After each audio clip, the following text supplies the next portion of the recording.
See concern, gentlemen, make sure all the furniture's out of the way. Okay, we don't need to be anywhere in there, right? This one's usually pretty open to be out in the open, but if a patient feels a little more uncomfortable, then you get your private rooms and you go and end up getting a curtain. Grab a marker. Do it one more time for me. Good, relax. So that's where I should be able to feel like gracilis kind of pop out in the middle portion there. So when I initially do it, I like to kind of just make a nice mark straight down on each side of the gracilis. And that kind of gives me a good reference point for my anterior, my middle, and my posterior. So if wrist lifted up again, I should feel like gracilis right in that area there. Okay, relax back down. Now as far as this portion of it, I have my inferior aspect down from here, your anterior, your superior aspect way up down in that area there.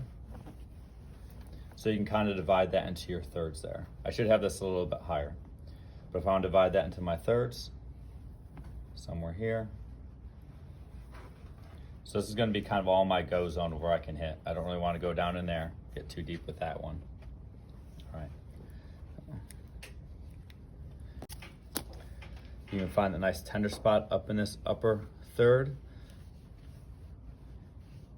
And if you find ones like that's where it is, medial to lateral, good tap in so the needle stays up, and just kind of drive it down in that area. And you can search and kind of destroy doing a straight pistoning technique. Ouch.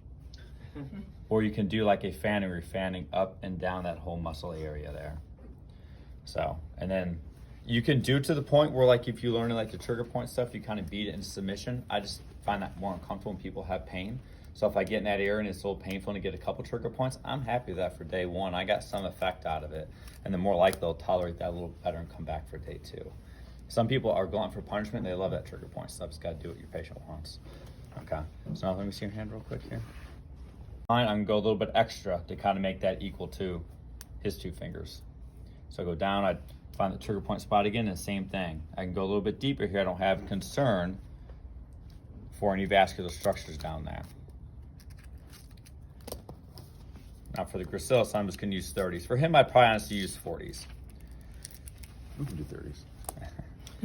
But I feel like the gracilis is the one that usually gets, has the most tenderness when I've done it with a few patients. That's the one that really kind of gets them versus the other two. So same thing, nice and high up, palpate where you feel that nice tender spot there. And just kind of going a little deeper there. You tender with needling anyway? Oh, this one hurts more than the other one. The other one, I couldn't even feel you doing it. So same thing, about 1.5 chin below, going a little deep, a little longer just to make up for the difference in hand size. Not too much there. No, that one doesn't hurt. So then going into the posterior third.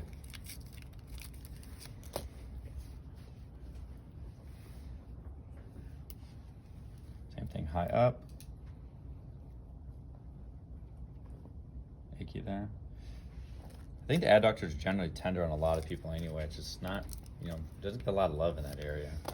It's overloaded all the time.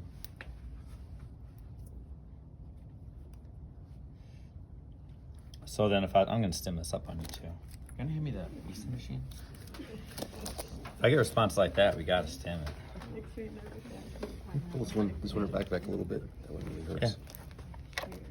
So Better? just as long Yeah. as you're like Okay. somewhere in the box where you're like upper Yeah. one, wherever that tender spot Yeah, is. you're just looking to be in the upper third and trying to find that tender spot. Obviously, that's why you want to make sure there. For a couple times, it was still kind of there. Did a couple sessions with just doing this, and it's like that was actually more likely to reproduce his symptoms, and that's what he felt like that got him over his thing and back to 100%. Because he was probably overloading himself anyway, and he's admitted to doing that. But at least he was smart enough to kind of slow it down. Nice safety feature on that one. It won't turn on if the machine's turned on, if one of the channels is turned up. So that nice feature about this one compared to some other ones where. Oh, yeah. Too much? Yeah, a little bit too much. Better? Yeah. I didn't turn down that much. Sometimes there's a very fine line. That's why I start turning up slowly. And then go to the middle.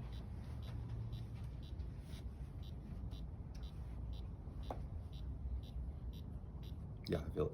Too much or good? Let me back off just a hair. Better? Yeah. Okay, then the posterior third.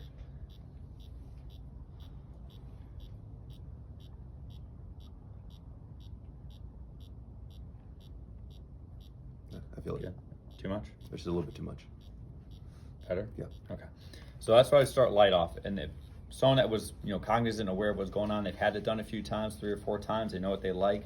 I know in a few minutes this thing's either going to turn up or turn down. He's going to want up or down based on that. Usually the first 2-3 minutes of the machine, you're going to get that change. And the last few minutes of the machine, you're probably going to get that change. This third one here is the back part of it, and he can adjust how he wants to adjust throughout the session. Need anything, let me know.